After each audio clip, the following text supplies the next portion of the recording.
Alors, bienvenue à toutes et à tous. On m'entend bien comme ça, un peu trop fort peut-être? Voilà, c'est mieux comme ça? Encore un peu? C'est bon? Oui. Voilà, donc bienvenue à toutes et à tous.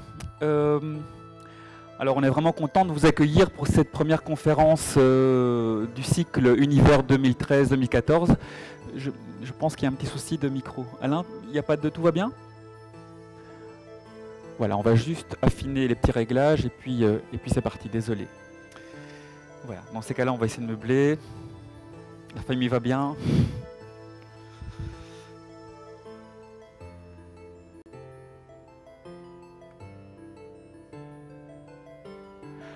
Voilà, mais tant qu'on est entre nous, la prochaine conférence du cycle, en fait, exceptionnellement, elle n'a pas lieu ici à Mons.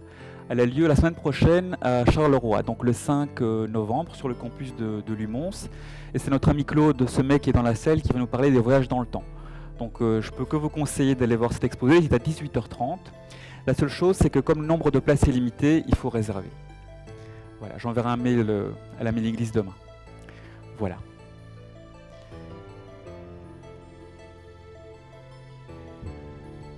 Sinon, pour le reste des conférences de l'année, j'essaie de meubler. On va avoir un exposé sur une mission de l'ULB en Antarctique pour la collecte de météorites. On va voir aussi un géologue qui va venir de Lyon nous parler du volcanisme dans le système solaire. Et on aura un cosmologiste qui viendra de Grenoble, je pense, Aurélien Barraud, qui est déjà venu ici, pour nous parler de la cosmologie d'aujourd'hui. Voilà, test, est-ce qu'on m'entend mieux comme ça? Ça va? Oui, c'est parfait. Et comme ceci? Voilà, donc on va essayer de commencer. Je pense que c'est bon. Non, il n'y aura pas de chanson. Merci. Voilà, allez, cette fois-ci c'est parti. Alors, je vous présente Giuseppe Monachino, qui est un des animateurs du cercle Olympus Mons. Vous le connaissez tous, c'est notre spécialiste d'observation du système solaire. C'est lui notamment qui gère tout ce qui est observation de la Lune, les fameuses sélénites. Alors, on vous a parlé de beaucoup de choses lors de ces conférences du club d'astronomie. Ça fait 17 ans que le club existe, donc les sujets n'ont pas manqué, ils ont été très variés. Alors, on vous a déjà parlé d'exploration robotisée des planètes, Mars, Titan, Saturne. On a aussi parlé de cosmologie avec tout ce qui est galaxies, de naissance de l'univers. On a aussi abordé des sujets comme l'histoire des sciences. Et bien aujourd'hui, figurez-vous qu'on va parler de tout sauf de ça. Donc on va complètement changer de sujet. Le sujet de ce soir, en fait, on peut vraiment le définir, l'aborder par 4 idées clés. Alors les idées, les voici, en quelques mots. On va vous parler d'un nid d'aigle, d'un ciel de rêve, d'observations originales qu'on a tenté de mener. Et ces observations ont été menées par une équipe que je trouve sympathique et passionnée, qui est l'équipe des animateurs donc, du club de l'université. Alors, cette conférence, en fait, c'est quoi? C'est l'histoire de cette mission Olympus Mons, qui porte un nom de code un peu bizarre, on vous l'expliquera tout à l'heure. C'est la mission S39. Et on va vous raconter cette mission. Donc, il était une fois, et là, je laisse la parole à Giuseppe. Voici. Voilà, bonsoir à tous et à toutes. En fait, l'origine de cette mission, elle ne date pas d'hier. Donc, au commencement, ça remonte il y a déjà une trentaine d'années, où il y a un petit garçon qui, en feuilletant des bouquins d'astronomie, déjà passionné à l'époque par tout ce qui touchait au ciel et aux planètes et aux étoiles, avait vu cette drôle de planète, donc qui ressemble, à s'y méprendre un peu à la Terre, où on voit des structures nuageuses, des zones bleues. Alors le petit garçon s'est dit, bon, une planète océan, c'est quand même bizarre, on n'en parle jamais, on parle souvent des Martiens, jamais des Vénusiens. Seulement par après qu'il a compris que ce bleu, en fait, était des fausses couleurs, c'était aussi des nuages, donc il était un peu déçu sur le coup. Et il s'est posé la question, comment ça se fait que dans ce bouquin, il y a très peu de pages sur cette planète, alors qu'il y en a en plus pour des planètes comme Vénus, Jupiter, comme Mars, Jupiter ou Saturne, alors que Vénus, dans le ciel, on ne peut pas la manquer, c'est le troisième astre le plus brillant dans le ciel. Et alors, ça permet aussi, vu sa position, elle permet en fait d'avoir des très très beaux panoramas. Donc ici, on voit ici la planète Vénus qui se trouve là dans le ciel, au niveau du coucher du soleil, près du coucher du soleil, avec la Lune qui se trouve juste ici en dessous, en lumière cendrée.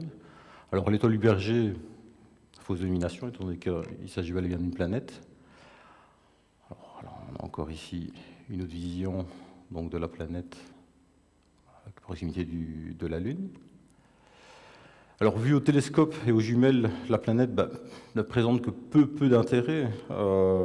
C'est en tout cas moins spectaculaire que les anneaux de Saturne ou les bandes de Jupiter.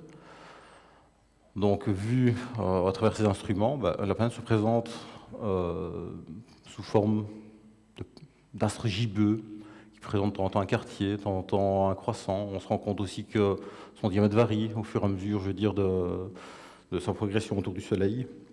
Mais à part ça, au niveau de ses surfaces, on ne voit pas grand-chose. Alors, l'observation de Vénus, à travers l'histoire, le fait d'observer ces phases, ça a quand même permis à Galilée de conforter, je veux dire, la position héliocentrique, donc, qui n'était pas défendue à l'époque, c'était plutôt le géocentrisme qui faisait office. Une autre observation intéressante qui a été réalisée un peu plus tard par Mikhail Lomosonov, donc un astronome russe, c'était lors d'un transit, le fait de voir une petite boursouflure. Donc à partir du moment où la planète est passée devant le Soleil, il s'est rendu compte de dire qu'il y avait quelque chose d'un peu bizarre.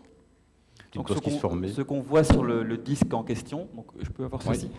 Donc en fait le grand disque, ça représente le Soleil. Donc ça c'est le Soleil ici. Le petit disque noir qui est là, c'est Vénus qui passe devant ce disque solaire. Et donc ce qui est intéressant, c'est qu'on voit ici qu'au moment où le disque de Vénus s'apprête à quitter le disque solaire, eh bien on voit une espèce de petite bosse. Et c'est ça qui va mettre Lomonosov sur la piste de l'existence d'une atmosphère autour de Vénus, parce que la lumière du Soleil, en fait, est vraiment déviée dans l'atmosphère de Vénus, et c'est ça qui explique la petite boursouflure. Donc c'est vraiment la première découverte d'une atmosphère d'une autre planète. Sur une planète. Alors, beaucoup plus tard, début des années 1900, c'est un astronome américain donc, qui réalise les premières photos dans l'ultraviolet. Donc, comme je l'ai dit, en visuel, on ne voit pas grand-chose sur la planète. Par contre, dans l'ultraviolet, les structures nuageuses, donc, comme on l'a vu dans l'image précédente, sont bien visibles. Et ça a été mis en évidence également par un amateur français, donc Charles Boyer, qui a réalisé donc, des images de la planète dans l'ultraviolet, qui a pris des images à intervalles réguliers, donc de manière quotidienne, et il a pu déterminer la période de rotation de cette couche nuageuse en 4 jours à peu près. Alors c'est remarquable, je veux dire, d'avoir fait ces travaux-là, parce qu'il n'y avait pas encore eu de sonde envoyée vers Vénus qui ait permis de déterminer, je veux dire, cette période de rotation. Il y a eu des sondes qui étaient envoyées, mais cette période de rotation elle a été déterminée depuis la Terre et par un amateur. Alors ce qu'on peut voir ici, c'est cette fameuse structure en Y, dont on parle souvent en parlant, je veux dire, de la couche nuageuse de Vénus, qui est en fait causée par 2 énormes vortex qui se trouvent au niveau des pôles. Donc, 4 jours de rotation au niveau de la planète, c'est énorme. C'est causé par des vents très très violents, de l'ordre de 450 km/h. Alors, évidemment, depuis la Terre, l'observation de Vénus est assez limitée. Donc en ultraviolet, on peut voir ces fameuses taches, ce grand Y, et si on observe Vénus au cours du temps, on voit que ces taches se déplacent en apparence sur la planète, et donc on peut comme ça estimer la rotation de ce monde voisin. Mais dès qu'on a été capable d'envoyer des fusées dans l'espace, Vénus a été une des cibles. Pourquoi? C'est une planète qui n'est pas très loin de la Terre. Et les gens ont toujours pensé que c'était une jumelle de notre planète. Pourquoi? Parce qu'elle a une masse qui est à peine plus petite que celle de la Terre. Sa taille, elle est très voisine de notre planète. Et comme elle est à peine plus proche du Soleil que nous, les gens imaginaient Vénus comme un espèce de Club Med, une espèce de Terre en version tropicale. Et donc on imaginait toutes sortes de formes de vie sur ce monde-là. Alors, dès qu'on est capable d'envoyer des fusées, on envoie des robots vers Vénus. Alors, les premières missions sont, je pense, c'est en 61. Alors, le but du jeu, évidemment, c'était de voir ce qui se cachait sous les nuages de Vénus. Parce qu'en fait, le problème, c'est que quand on voit les nuages de Vénus, ces nuages sont totalement opaques. Donc, ils nous cachent complètement la surface. Et donc, le but, c'était de déposer une sonde spatiale à la surface de Vénus pour voir ces paysages. Et là, il y a eu beaucoup d'étonnement, parce que les premières missions qui ont volé vers Vénus, le voyage se passait très bien, il n'y a que 3-4 mois de vol vers Vénus, et dès que les sondes rentraient dans l'atmosphère vénusienne, eh bien, très souvent, le contact était coupé, on ne savait pas pourquoi. Donc les gens commençaient à construire des sondes de plus en plus solides, de plus en plus robustes. Ce sont les soviétiques qui sont illustrés dans ce domaine-là, jusqu'à avoir des sondes qui ressemblent vraiment à des espèces de gros bathyscaphes. Et effectivement, ce qui se passe, c'est que Vénus est une planète tout à fait infernale. La température est de l'ordre de 460 degrés. Ça, c'est Oui, il y a un vrai souci de micro, je pense. Je vais l'enlever, Alain, je vais essayer de parler avec le... Je suis désolé.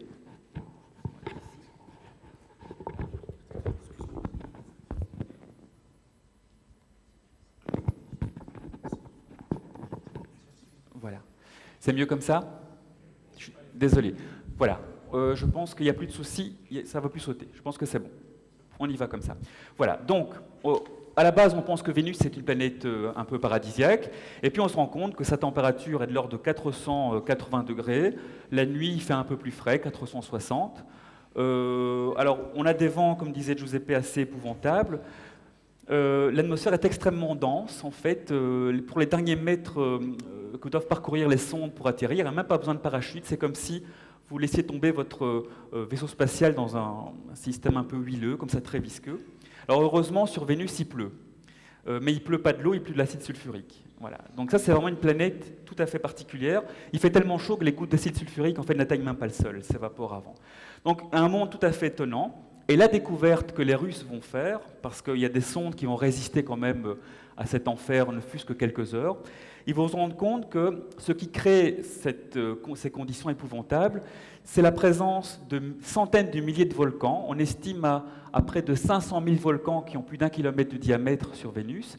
Et donc, ces volcans ont craché des quantités phénoménales de CO2, qui est à l'origine d'un effet de serre prodigieux, qui explique que la température sur Vénus est plus élevée que sur Mercure, alors qu'en fait, on est un peu moins loin du Soleil.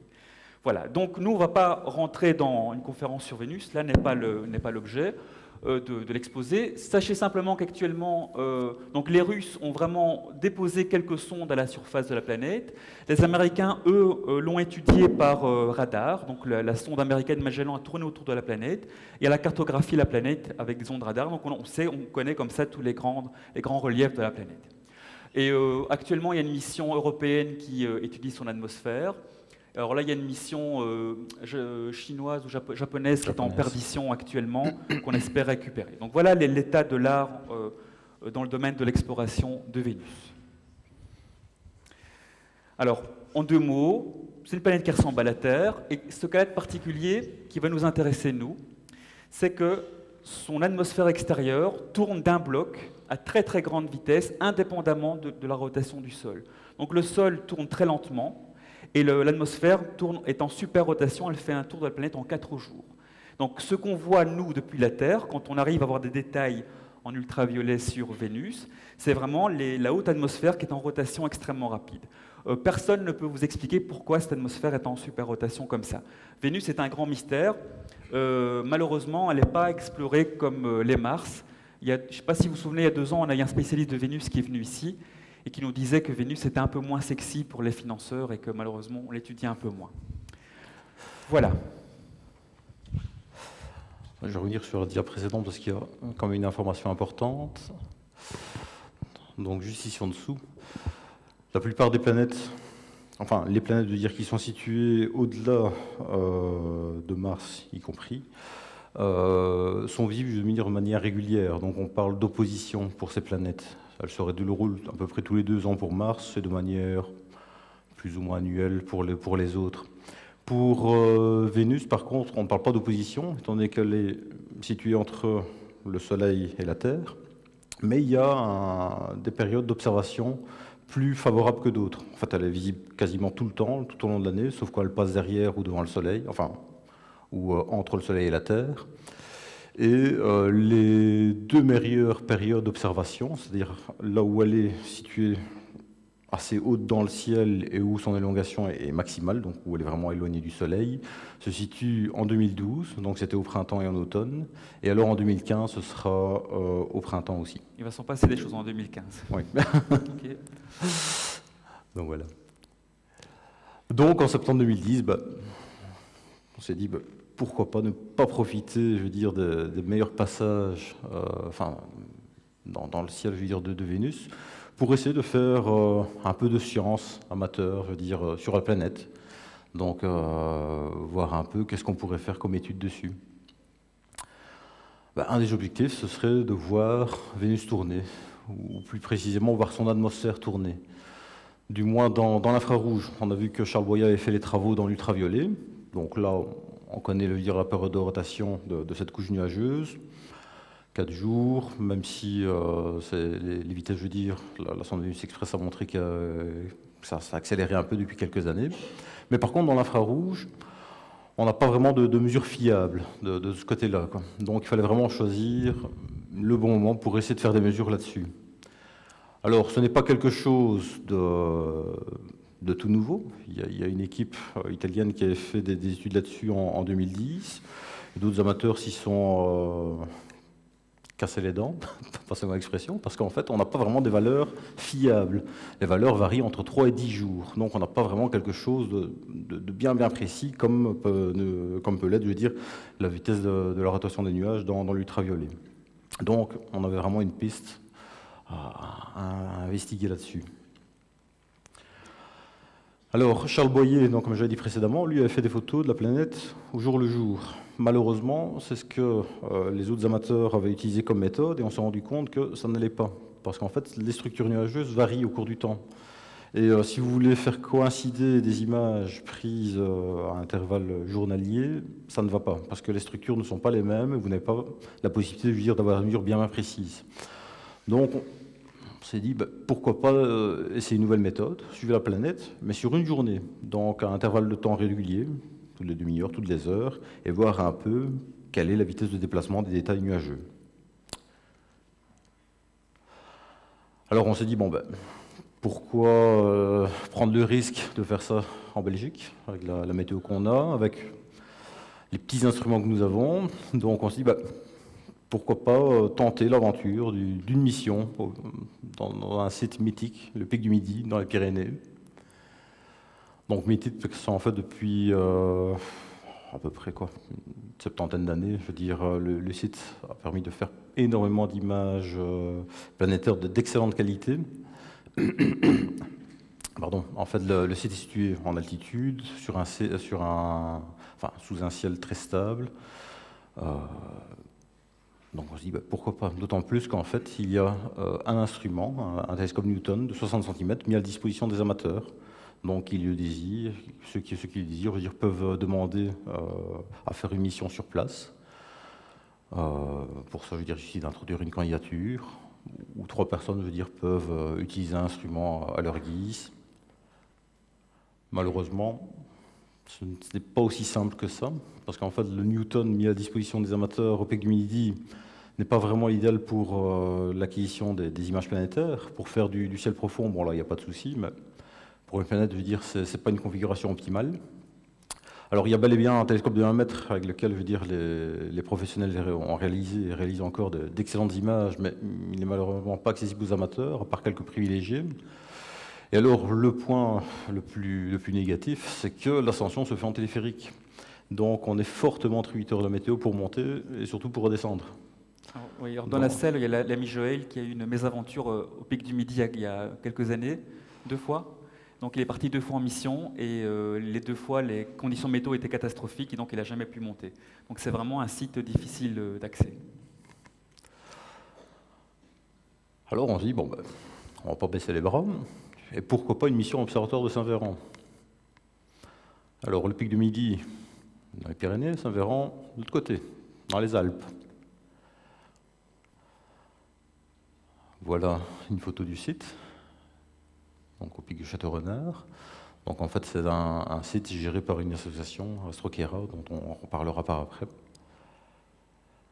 Alors, pourquoi avoir choisi Saint-Véran? En fait, il y a eu un article assez élogieux dans Astronomie Magazine de janvier 2011, donc, qui présentait un peu les possibilités du télescope même et du type de mission qu'on pouvait réaliser. Il y a un télescope de 62 cm, donc plus ou moins le même diamètre que celui disponible pour les amateurs au pic du Midi, mais plus optimisé pour les planètes, donc c'est une configuration de type casse-grain. On peut aller jusqu'à 8 personnes par équipe, donc avec plus de copains à inviter, plus de main-d'œuvre. Ah, c'était ça. C'était pour ça, oui. Merci. Alors les conditions d'accès sont faciles, entre guillemets, parce que c'est toujours de la montagne, hein. Donc que ce soit à pied ou en voiture, c'est pas toujours évident, mais en tout cas il n'y a pas de téléphérique pour aller jusqu'au site. Donc dans le pire des cas, on sait toujours se débrouiller, quoi. Donc c'est parti. Alors voilà, donc accéder à un site pareil, c'est une opportunité vraiment fabuleuse. Donc Giuseppe vous a parlé du cœur de la mission, qui était l'observation de la rotation de Vénus. Mais il se fait que chez nous, à Mons, on est vraiment branché système solaire, mais aussi le maître du système solaire, c'est le Soleil, et il nous intéresse beaucoup. Vous avez pour la plupart déjà observé avec nos instruments. Et donc l'idée, c'était d'en profiter aussi pour observer le Soleil. Alors, juste quelques mots sur ce qu'on peut voir sur l'astre du jour. Ça, c'est une image qui a été réalisée par l'ami Joël. C'est une image qui est dite en lumière blanche. Qu'est-ce que ça veut dire? C'est comme si vous prenez votre télescope, vous mettez un filtre devant qui permet de diminuer l'intensité lumineuse du Soleil. C'est comme si vous aviez un petit potentiomètre qui permet de régler son intensité. Eh bien, si vos yeux n'étaient pas éblouis, voilà ce que vous verriez. Donc, ce qui est intéressant là-dedans, c'est qu'on voit des espèces de taches qui apparaissent régulièrement au cours des années. Il y a un cycle de 11 ans. Tous les 11 ans, il y a beaucoup de taches en moyenne, et puis ça disparaît progressivement. Et ce qu'on voit aussi ici, c'est une espèce de texture en peau d'orange. Il y a le Soleil tout à fait moucheté. C'est ce qu'on appelle la granulation. Et ça, c'est lié au fait que il y a beaucoup de chaleur qui vient du centre du Soleil, et donc il y a un phénomène de convection. Le plasma monte, redescend. C'est un peu comme dans une casserole où vous avez l'eau qui bout. Et donc chaque petite tache correspond à ces cellules de convection. Donc ça, c'est dans les meilleurs cas. Et puis il y a des moments où on ne voit pas grand-chose. Alors heureusement, depuis quelques années, on dispose de matériel un peu plus raffiné. C'est des choses qui n'étaient pas pensables il y a une dizaine d'années pour des amateurs. C'est que si, au lieu de simplement filtrer et diminuer la lumière du Soleil qui atteint votre instrument, vous faites une sélection d'une couleur bien précise. L'idée, c'est de rejeter toute la lumière qui vient du Soleil, sauf un rouge bien spécifique qui est émis par l'hydrogène. C'est la lumière qu'on appelle H-alpha. Et si vous observez le Soleil dans cette couleur-là, dans cette longueur d'onde, eh bien là, il y a un effet miraculeux qui se produit, parce que toute l'activité du Soleil, disons de la couche extérieure, se révèle. Et là, on voit ce qu'on appelle des protubérances. Vous voyez des espèces de flamèches ici qui sortent du limbe solaire. Alors ça paraît petit, mais n'oubliez pas qu'on peut mettre plusieurs fois la Terre dans cette petite flamme. Le diamètre du Soleil, c'est 1 400 000 km, donc c'est immense par rapport à la Terre. Et donc, on voit des protubérances, on voit ce qu'on appelle des filaments, des espèces de cheveux qu'on voit ici. Ce sont aussi des protubérances, mais qu'on voit de face. Et donc, de face, on les voit comme des petits cheveux. Et puis, il y a des zones actives ici qui peuvent cracher pas mal de matériaux, etc. Donc, il se fait qu'à Mons, on a beaucoup investi dans tout ça. Et on dispose depuis un peu plus d'un an maintenant de la lunette H-alpha la plus puissante du pays. Donc ça, on en est assez fiers. Et donc, on voulait voir eh bien, que donnait cette lunette-là sur le site à 3000 mètres d'altitude. Alors, là, je te repasse la parole. Bon, voilà, on a décidé le site. Donc de mars 2011 à janvier 2012, ce qu'on a fait, c'est donc mettre en place une équipe. Et alors, on s'est dit, bon, qu'est-ce qu'on va faire un peu sur place? On ne va pas faire, je veux dire, que l'observation de Vénus et du Soleil. On va peut-être profiter aussi, je veux dire, du site pour une observation visuelle, en tout cas du ciel profond. Peut-être faire un peu d'imagerie. Parce que bon, un ciel de haute montagne, ça n'a rien à voir avec le ciel que nous avons ici, même dans les coins les plus reculés. Et alors, bon, il a fallu élaborer une candidature, parce qu'on ne va pas là-bas, je veux dire, en se décidant, un matin, moi, tiens, j'irais bien faire une mission observatoire de Saint-Véran, je pars tout de suite. Il faut quand même, je veux dire, présenter un projet donc à l'association Astroquera, donc comme j'avais parlé précédemment. Et eux, sur base de la pertinence, je veux dire, du projet, sur d'autres critères, je veux dire, disent, bon, ok, ça va, votre mission est acceptée, ou alors non, il faut laisser la place à quelqu'un d'autre. Alors nous, ce qu'on avait proposé, c'était une mission, Olympus Mons, du 22 au 30 septembre 2012, en plus d'autres dates, parce qu'il peut arriver, je veux dire, que certains groupes ont le même créneau, même date suggérée. Donc là, ça dépend un peu, soit c'est tiré au hasard, soit ça dépend un peu de la pertinence, je veux dire, du projet.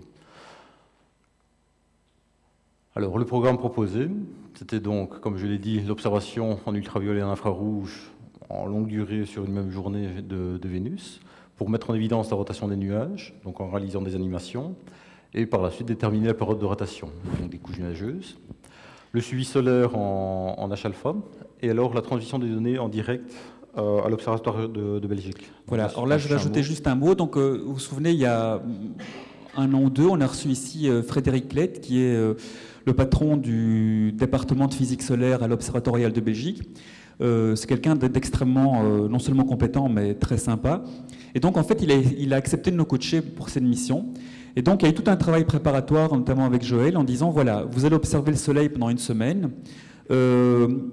Comment vous devez mettre en forme vos données pour que si il se passe quelque chose sur le Soleil au moment où vous l'observez, eh bien, ces données soient utilisables par les professionnels. Parce que le fait de suivre en permanence le Soleil, eh bien, on accumule des données qui, un jour ou l'autre, peuvent être utiles. Donc là, c'était vraiment intéressant au niveau des techniques de cadrage, de traitement des séquences et quelque chose comme ça. Donc ça, c'est vraiment un début d'une collaboration amateur-professionnelle qui s'est mise en place à cette occasion-là. Et puis, bien sûr, si on va dans un site pareil, il faut aussi se faire plaisir. Et donc, comme tout amateur, on aime bien observer le ciel et les objets, les grands classiques. Donc, on a voulu se faire plaisir en observant les planètes et les nébuleuses des galaxies. Alors, courant mars 2012, le mail salvateur, votre mission est acceptée. Hurrah! Bon, mais c'est pas tout ça. C'est pas parce que la mission est acceptée qu'il n'y a plus de travail à faire. En fait, ce qu'il faut faire, c'est présenter le projet lors de l'assemblée annuelle d'Astrokera, qui se déroule à l'Observatoire de Meudon, à Paris.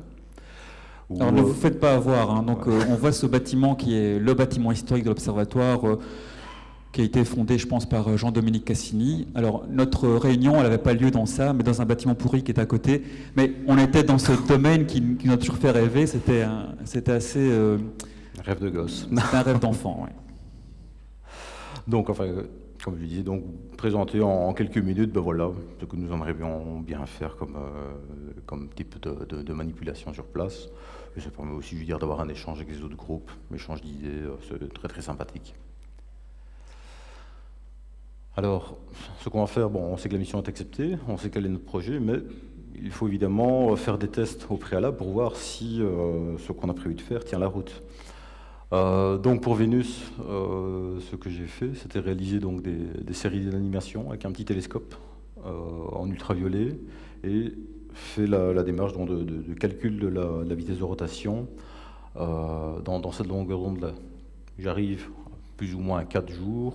Donc la méthode fonctionne. Si ça marche avec un petit télescope, ça devrait aller beaucoup mieux avec un gros. Alors au niveau du Soleil, donc, notre ami Joël a réalisé pas mal de boulot donc, au niveau de l'animation solaire. Il a mis en place donc, une procédure, utilisé plusieurs logiciels pour voir un peu lequel était le plus performant. Et au final, on est arrivé avec une configuration de 2 PC qui tournaient en parallèle, un disque dur externe, tout fonctionne. Voilà, peut-être rajouter un mot sur le fait que faire des animations du Soleil, donc voir le Soleil bouger au niveau de son activité, c'est pas évident. Or, en 2 mots, tu me contredis si je dis des bêtises, ils doivent prendre des séquences vidéo de 30 secondes pratiquement toutes les minutes. Alors, avec les 30 secondes d'image, ils créent une image idéale, donc ils font un mix donc ils sélectionnent les meilleures images, puis ils les retraitent, etc. Donc 30 secondes vidéo, ça fait une image, et puis on fait ça régulièrement. Et le but du jeu, c'était de faire ça sur 7, 8 heures, 10 heures. Donc au niveau analyse des données, il y avait toute une procédure, sinon on ne pouvait pas suivre, évidemment. Donc c'est pour ça qu'il y a les 2 ordinateurs, parce qu'il fallait traiter en direct les informations. La partie astro est réglée. Maintenant, il faut pas penser un peu, je veux dire, aux considérations un peu plus terre à terre. Étant donné que nous, bon, on est plutôt des citadins. La vie en montagne, une semaine, coupée de tout, c'est pas c'est vraiment partir dans l'inconnu. Alors, qu'est-ce qu'il faut prendre complètement qu'allons-nous manger pendant une semaine, d'autant plus que le village se trouve en contrebas, plus ou moins 3-4 heures de marche, donc vous de ne pas trop oublier quoi que ce soit.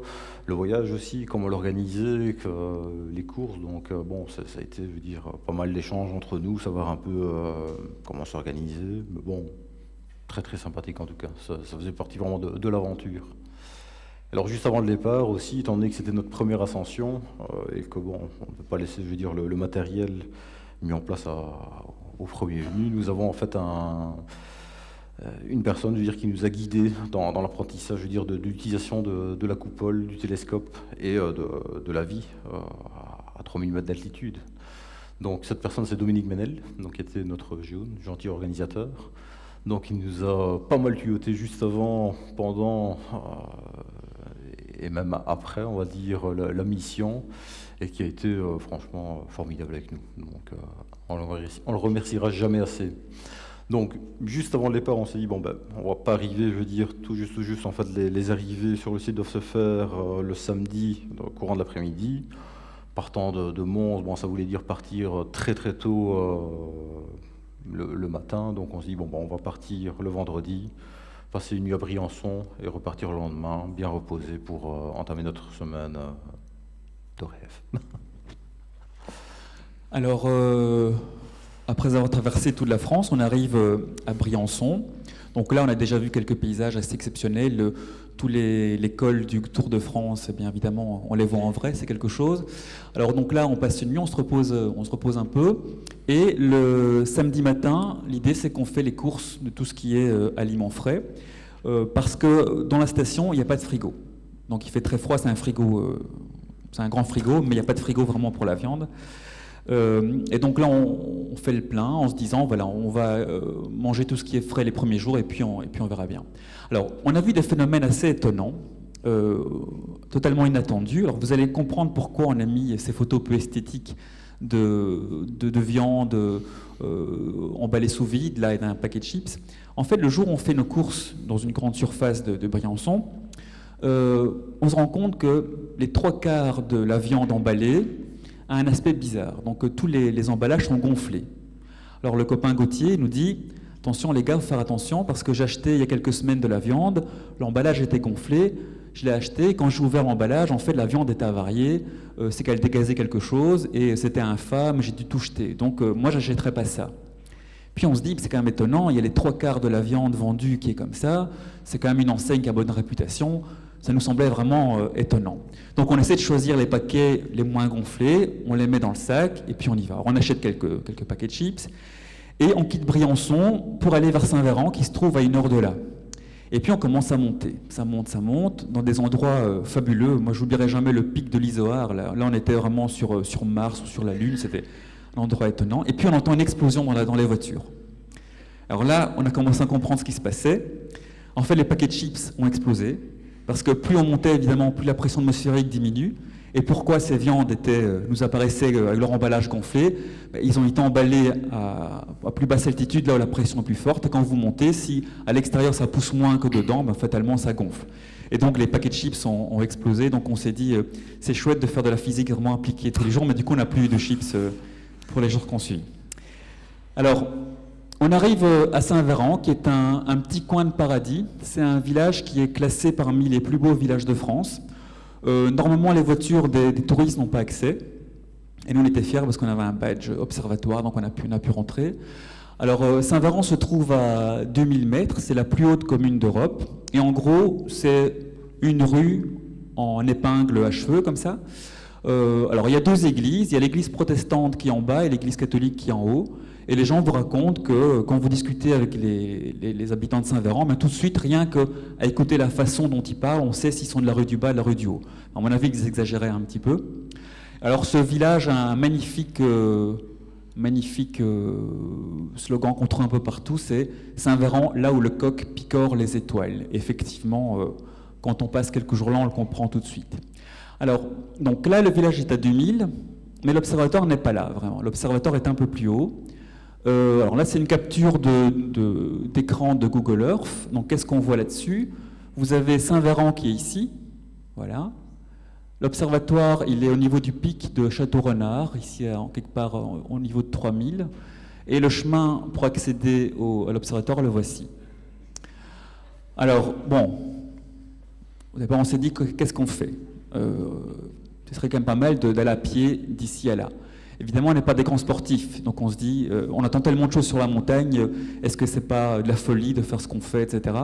Donc on s'est renseigné, on nous expliquait que non, bon, c'était pas trop compliqué. Donc la plupart des copains sont partis à pied. On a laissé notre matériel à Dominique Ménel qui avait un gros 4x4, mais pas les 4x4 pour frimer en ville, vraiment le gros machin pour aller en montagne. Il pouvait charger combien? C'était 2 tonnes, 2 tonnes de matériel, donc le truc était vraiment rempli. Donc nous on est parti à pied, et Giuseppe, lui, il a pris sa voiture. Alors, est-ce que tu pourrais expliquer pourquoi tu as pris ta voiture?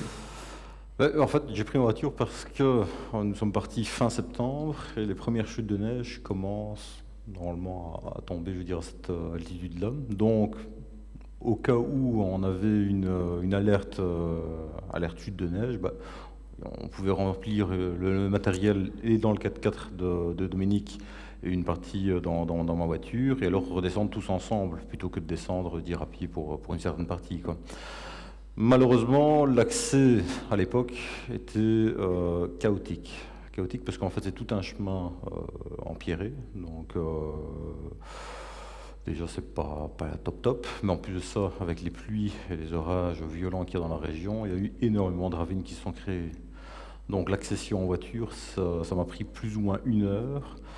Évidemment, il faut aussi tenir compte que, étant donné qu'on est en altitude, la voiture a du mal. Donc j'ai dû caler une vingtaine de fois pour arriver jusqu'à la voiture. On va mettre ça sur le compte de l'altitude. Hein. Ouais. non, mais c'était vraiment ça. Quand je voyais la fumée noire qui sortait de la voiture, je vois que je redémarrais, c'était impressionnant. Mais bon, belle expérience à faire quand même, quoi. Alors voilà, donc on commence l'ascension. Alors nous on a mis je pense 4 heures pour monter. Là il vous indique 2h30. Il y a 2 paramètres qui expliquent la différence entre le temps annoncé et le temps réel. D'une part, là on a déjà marché depuis un petit temps avant d'arriver au niveau de ce panneau. Et puis les paysages sont tellement coupés le souffle qu'évidemment tous les 100 mètres on s'arrête pour faire une photo, profiter un peu. Donc au départ on est tous contents, émerveillés, c'est fabuleux. Et puis au fur et à mesure qu'on monte, on commence à râler de plus en plus. Mais bon, c'est absolument dément. Donc là, vous avez Joël sur la gauche, Claudio au centre et Gauthier ici sur la droite. Alors, lorsqu'on monte comme ça, en fait, vous croisez strictement personne, ou presque. Donc la seule personne qu'on ait vue, c'est le jeune berger qui gère 2000 moutons et chèvres. Alors on a une anecdote fabuleuse qui s'est passée quelques jours après. En fait, il y a l'ami Pierre qui est là-bas au bout de la selle qui a décidé de nous rejoindre, pas au début de la mission, mais quelques jours après. Donc là, on est redescendu avec Dominique Ménel, on va au village intercepter Pierre, et on repart. Alors la piste est à peine large pour une seule voiture. Et Pierre demande à Dominique, mais qu'est-ce qui se passe en fait si vous rencontrez une voiture dans l'autre sens? Et Dominique, tout à fait philosophe, nous dit, oh tu sais, ça n'arrive jamais. Il n'y a personne qui vient ici, tout ce que tu peux croiser, c'est un marcheur et c'est tout, quoi. On a dit, ok, ça va. Alors on fait 200 mètres, je pense. On était quand même déjà assez haut en hauteur. On approche d'un virage et là on voit débouler, mais avec une vitesse dingue, le berger dans sa petite Fiat Panda 4x4 qui nous avait pas vu venir. Et donc au moment où il nous voit, il freine à bloc, sa voiture chasse sur le côté, il s'arrête à ça du ravin. Et donc nous, évidemment, on avait le cœur qui battait à 2000 à l'heure. Le gars avance un peu, il discute avec Dominique, il dit « Excuse-moi Dominique, je ne t'avais pas vu, j'étais concentré sur les brebis. Et ça va, sinon la vie en haut, tout va bien? Ouais, tu sais, c'est la routine. » Alors que nous, on était vraiment complètement effrayés. Bon, il paraît que ça arrive une fois tous les 10 ans, c'est arrivé ce jour-là. Pour les 10 prochaines années. Alors, quand on est sur ce chemin-là merveilleux, il y a des marmottes partout. Et ces marmottes du Kéra, en fait, elles ne sont pas du tout effrayées. Donc, elles sont là à 10 mètres de voile, elles vous regardent. C'est vraiment étonnant. Alors, ce qui est amusant, c'est quand on était en haut, c'était le calme absolu, on n'entendait que le vent. Et quand le vent s'arrêtait, on entendait un bruit aigu. À la base, on pensait que c'était des rapaces. Et puis, on nous a dit que c'était en fait les marmottes, qui ont un petit cri tout à fait étonnant. Alors, nous, malheureusement, on ne connaît pas grand-chose au niveau faune et flore. Mais ce qu'on a aussi vu, alors là c'est un peu plus haut, qui est assez exceptionnel, c'est ceci. Voilà, alors on était étonnés parce que tout le monde nous disait que les Edelweiss, c'est une fleur très rare, etc. Et en fait, à l'observatoire, vous ne pouvez pas faire autrement que de marcher dessus. Elles tapissent toute la zone. Là, c'était la fin de la saison, hein, elles n'étaient plus très fraîches, mais c'est impressionnant à quel point elles ont proliféré. Voilà, là, on marche depuis un petit temps, et puis, à mon avis, il y a bien une heure ou deux de marche, et puis on voit la coupole là-bas en haut. Et donc, il faut monter tout ça. Et puis, au fur et à mesure qu'on commence à monter, on commence à voir les montagnes du côté italien. Donc, on est vraiment à la frontière italo-française. On n'est pas loin. En fait, la ville italienne la plus proche, c'est Turin, qui est de l'autre côté.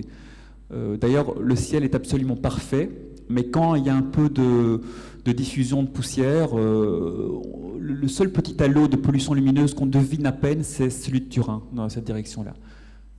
Alors là, c'est l'ami Joël en pleine méditation. En fait, on a tous fait comme lui, hein, mais voilà. Alors là, pour ceux qui connaissent la région, c'est quelle montagne ici? Le Viso, voilà, qui est en Italie.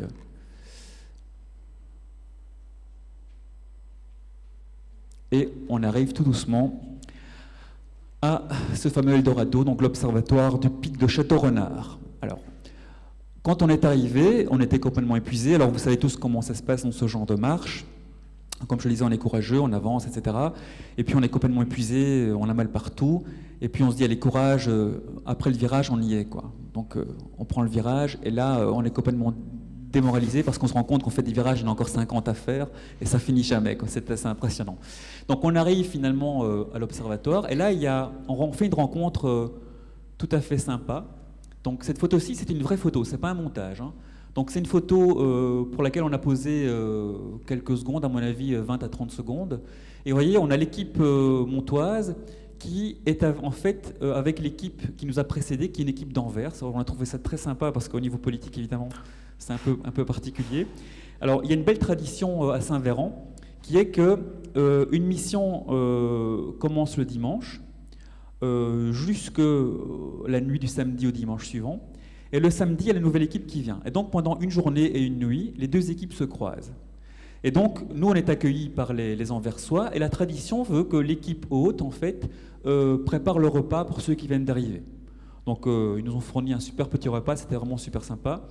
Et vraiment des gens extrêmement compétents. Il y a un gars de l'équipe qui avait construit pour l'observatoire un petit dispositif optique qui permettait de limiter en partie la turbulence atmosphérique. Vous savez bien que quand vous observez le ciel avec un instrument, comme la lumière traverse l'atmosphère et que il y a de la turbulence, l'indice de réfraction change en permanence, et donc on n'a jamais une image très stable de ce qu'on observe dans le ciel. Et donc son système optique permettait justement de contrebalancer un peu ces effets-là.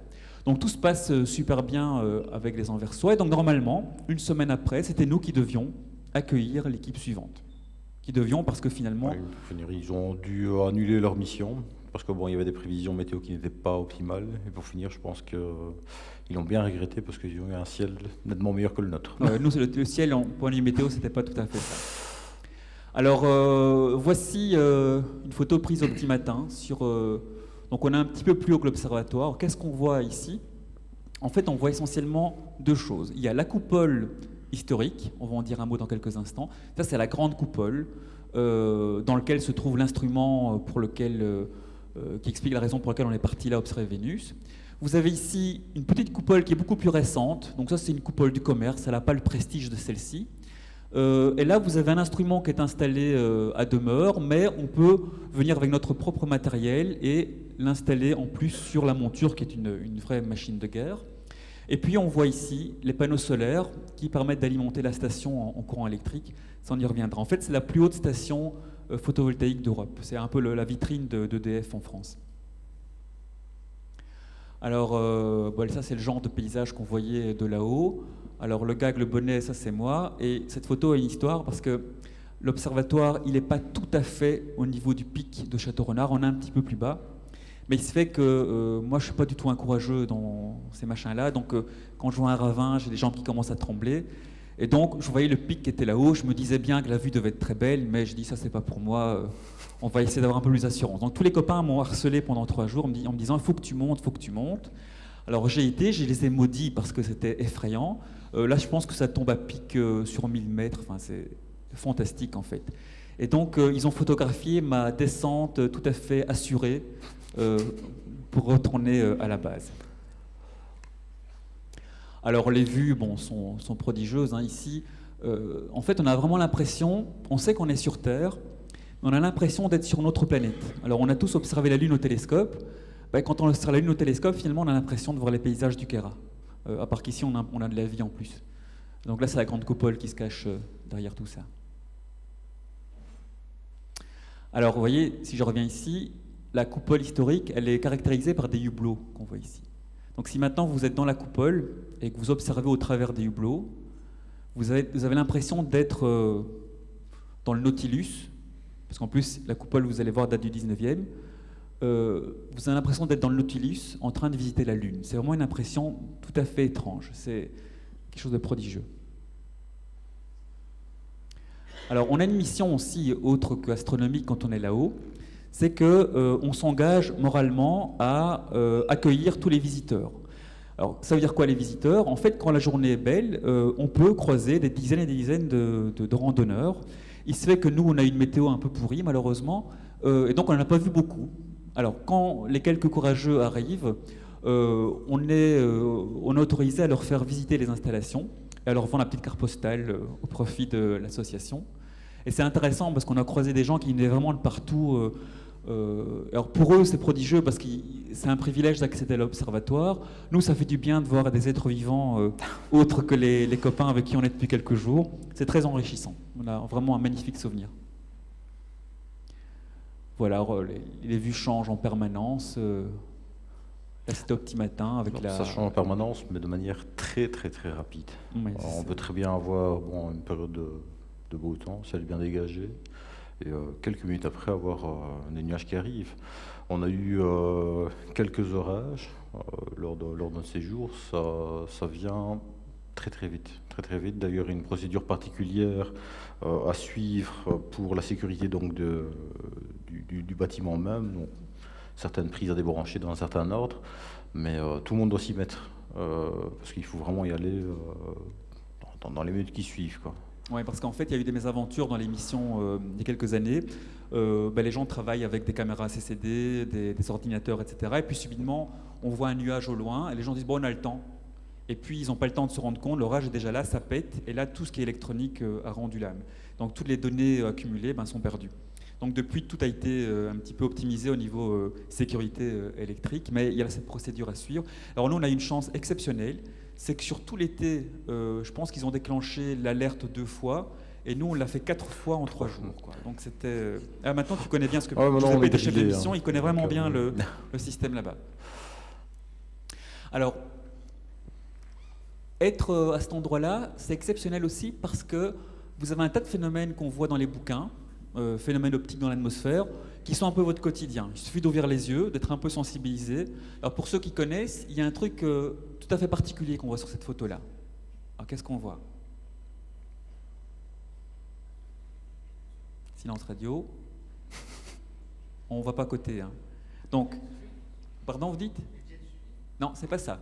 Alors si vous regardez bien ici, vous avez là une zone très lumineuse ici, et puis on voit là quelque chose de très foncé, une bande sombre foncée. On pourrait penser à de la brume, en fait pas du tout. Ça c'est ce qu'on appelle l'arche anticrépusculaire, ou la ceinture de Vénus en anglais. Et cette arche anticrépusculaire, on peut la voir d'ici, c'est quelque chose qu'on voit souvent. Mais quand vous avez une atmosphère qui est très pure, elle prend des proportions vraiment spectaculaires. Qu'est-ce que c'est? Eh bien, elle se produit, comme son nom l'indique, à l'opposé de l'endroit où le soleil se lève. On voit ça soit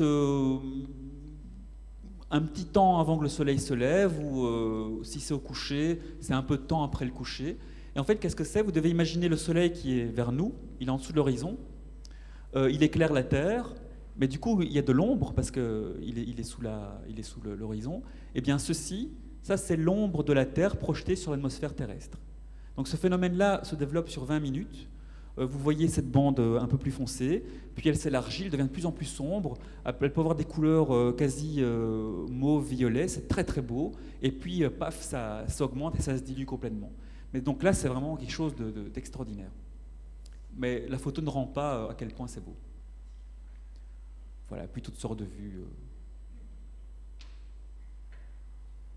Alors là, c'est l'ami Claudio, notre grand spécialiste de l'optique.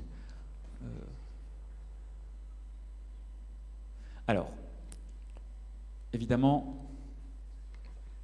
Donc, première invention, évidemment, voir un télescope de 60 cm de diamètre dans le monde amateur, ça se rencontre pas fréquemment.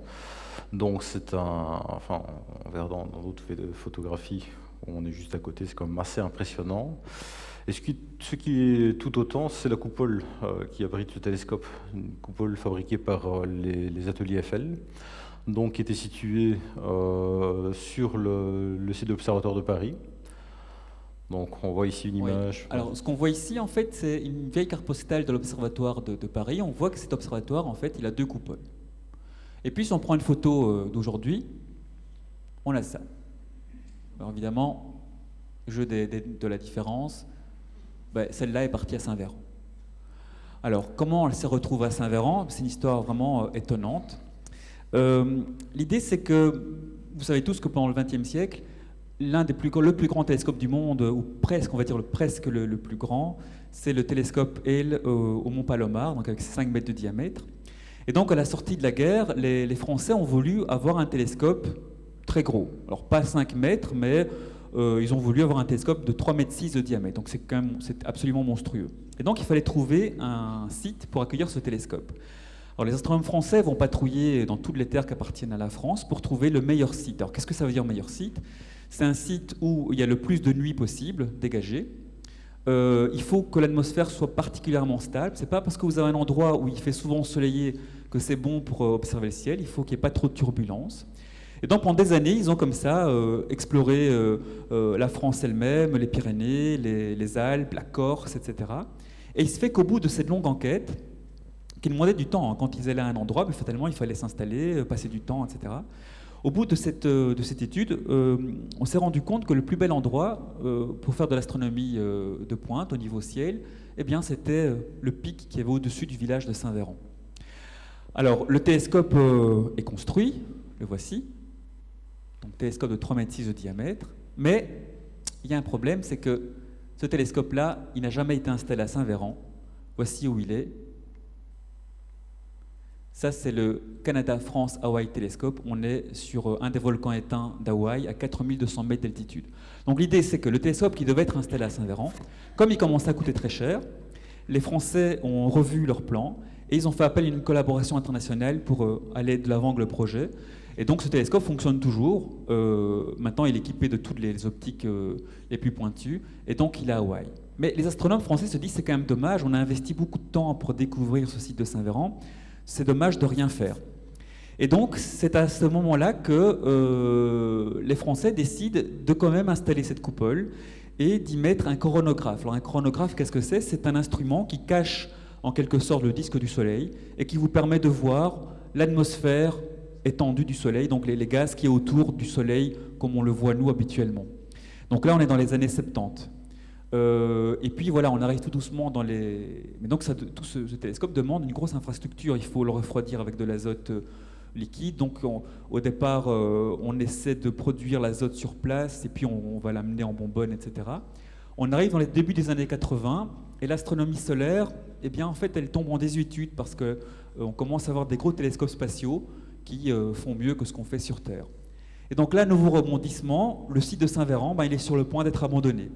Et c'est là qu'intervient un astronome français qui s'appelle Paul Fellenbock, qui dit il faut qu'on arrive à faire vivre ce lieu. Alors le chronographe, évidemment, a été retiré.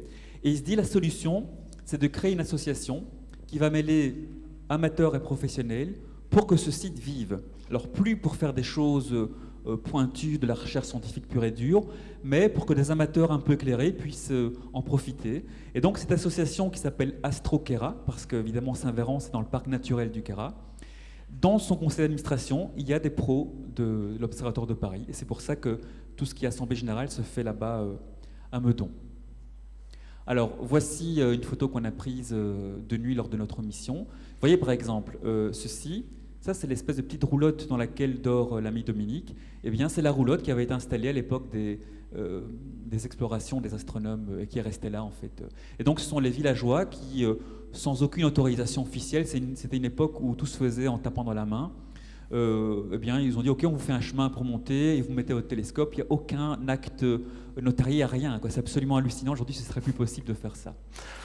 Oui, juste un mot pour dire qu'on voit ici le fameux télescope de 60 cm de diamètre. Oui, ce que je n'ai pas dit, c'est que ce télescope, d'où il vient finalement, vu que le chronographe, on l'avait enlevé.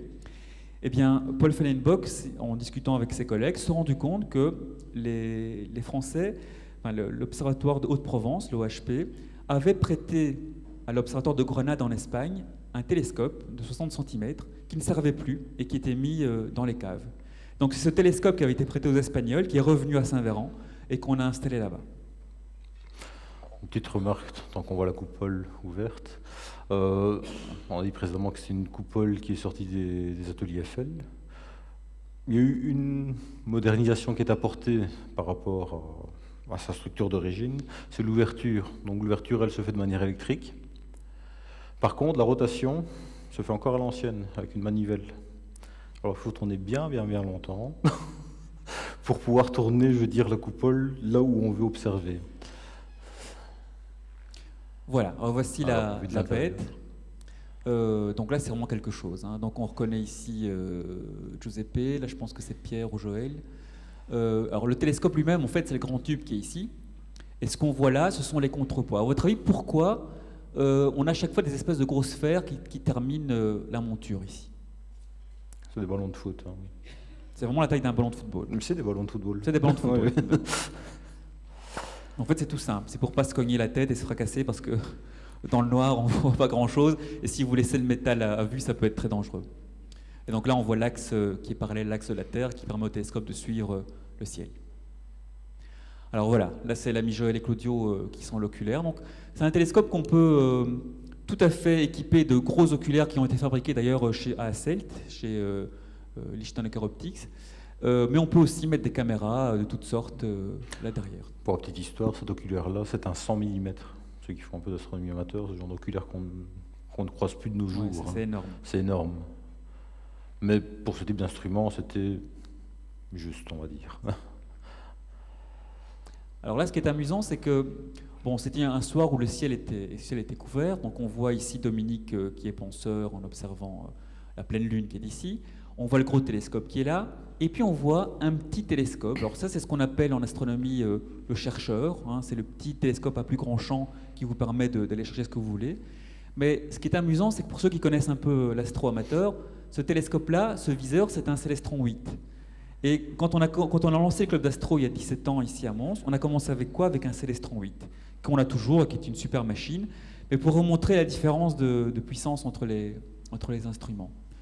Voilà, alors là on est au petit matin, quand on est arrivé, on a eu une magnifique nuit, donc on a observé le ciel en tant que tel, le ciel nocturne, mais l'idée c'était d'attaquer Vénus peu de temps avant que le soleil n'apparaisse, donc on est vraiment là au lever du jour. Ça, donc en fait le suivi de Vénus se faisait en journée. D'ailleurs ça avait un peu surpris Dominique, parce que pour lui c'était exceptionnel de voir des amateurs qui allaient sur le site ne faire que des observations de jour. On faisait Vénus de jour et évidemment le soleil. Donc lui était complètement perturbé. Et comme en plus on voulait voir un peu la nuit aussi, le gars était très inquiet au deuxième jour. Il a dit, mais enfin vous êtes des fous, quand est-ce qu'on va dormir là-dedans? Puis on lui a dit, ne t'inquiète pas, on va se calmer, on va continuer après en journée. Voilà, donc ça c'est une fenêtre vraiment... Alors, tout ce qui est manipulation et acquisition d'images ne se fait pas dans la coupole même, mais dans un bâtiment qui se trouve juste à côté. Alors on peut voir ici le petit boîtier rouge. Voilà, donc ça permet de faire la mise au point donc, de l'image. Le premier PC qui se trouve ici devant, c'est ce qui permet en fait de diriger le télescope. C'est un système Goutou, on va dire entre guillemets. Juste à côté, il y a mon portable où on voit la Vénus qui est dessus, donc j'étais en phase d'acquisition. Ouais, en fait, ils jouaient, mais ils faisaient semblant pour la photo qu'ils étaient sérieux. Je me cachais derrière Claudio, donc voilà. Alors au fond, il y avait encore 2 PC, je pense, pour le traitement d'image, accès Internet, tout ça. Alors ça, c'est l'autre coupole. Donc je vous ai dit, le grand télescope est dans la coupole historique d'Eiffel. Et puis la petite coupole du commerce qu'on appelle la H-Dome, c'est le nom de la marque en fait. On voit ici la grosse monture qui accueille ce grand tube, ça c'est l'instrument qui appartient à l'observatoire et qui a aussi été fabriqué à Hasselt. Et on voit ici notre lunette à nous, notre lunette solaire qui est venue se mettre en parallèle de l'autre. Et donc on voit Gauthier et Joël en train, avec tout leur système de prise de vue avec les deux PC pour traiter les images en temps réel. Alors évidemment, le ciel, surtout les premiers jours, c'était absolument parfait. C'est quelque chose de... On n'imagine pas... Et en fait, on se dit, bien sûr qu'on est en haut de montagne, mais ce qui est marquant quand on est là-bas, c'est qu'il n'y a pas de lumière parasite. Donc en fait, il y a un siècle, quand l'éclairage public n'existait pas, on n'était pas loin d'avoir ce type de ciel. Donc quand les gens sortaient de chez eux, ils avaient 3000 étoiles en permanence, c'était quelque chose qui donnait un choc visuel, et puis je dirais aussi, même au niveau philosophique. Donc là, on retrouve vraiment ce ciel de rêve. Alors c'est un ciel évidemment qui était fort changeant parce que la météo n'a pas été exceptionnelle. Donc au niveau temps d'observation, il a été assez court. Par contre, même les nuages méritaient d'être observés. Hein. Donc il y avait des comme ça, il y avait des comme ça. Alors on a tout eu. On a eu de la neige. Donc ça c'est le jour où on est allé chercher Pierre qui nous a rejoint plus tard. Le jour où on a failli se tuer d'ailleurs.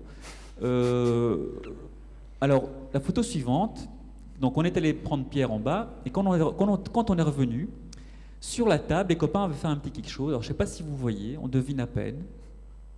Je vais zoomer, on ne verra pas beaucoup mieux. En fait, on a fait un bonhomme de neige, qui n'a pas tenu longtemps. Voilà. C'est des grands enfants. Il n'y a pas de télé là-haut, donc... Voilà, on s'ennuie un petit peu. Alors bon, je vous disais, c'est le paradis des phénomènes optiques dans l'atmosphère, donc... À un moment donné, on est en train de travailler, on fait le compte-rendu de la mission, et puis je vois par la fenêtre de la pluie, du soleil, c'était intéressant, on a vite filé, et donc arc-en-ciel exceptionnel comme ça, c'était vraiment très très beau. Notre vue aussi. Et toujours ce calme absolu, quoi. Ça, on n'entend aucun moteur, aucun bruit de la civilisation, même au niveau des paysages. Vous pouvez regarder à 360 degrés, on ne voit absolument rien, parce que le village de Saint-Véran, il est caché par une espèce de colline. Donc simplement, il faut prendre des jumelles pour observer au loin, et là on voit des repères en fait de haute altitude. Mais il faut vraiment les observer aux jumelles, sinon on ne les voit pas. On est vraiment coupé de la civilisation. Enfin, coupé oui et non. On est coupé en apparence, mais l'eau, on va le voir, est rationnée, le courant aussi, mais on avait Internet, une technologie assez impressionnante. Alors puis le brouillard tombe très rapidement, ça fait même peur quand ça monte. Autre vue du lever. Alors vous inquiétez pas, on va vous montrer quand même ce qu'on a fait. On n'a pas été que photographier le paysage.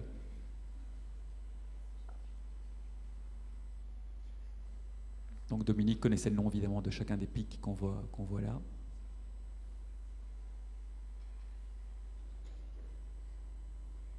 Avec un autre petit bout d'arc-en-ciel là et là. Alors, question. À votre avis, de quoi peuvent bien parler Claudio et Dominique ici? Ah, ça, celui qui trouve... On lui paie le voyage jusque là-bas. Non, Joël, tu peux rien dire. Alors, à votre avis? Tu dis? Pas une marmotte. C'est une bestiole, mais c'est pas une marmotte. C'est pas un aigle, mais on n'y est pas loin. Hein. C'est con, vous avez failli avoir le voyage. Alors, on y va. Non. Des vautours. D'ailleurs, quand on est monté, il y avait, bon, c'est un peu ragoûtant ce que je vous racontais là, mais sur le chemin, il y avait une carcasse de brebis un peu desséchée comme ça. Et quand on est repassé quelques jours après, elle avait changé d'endroit.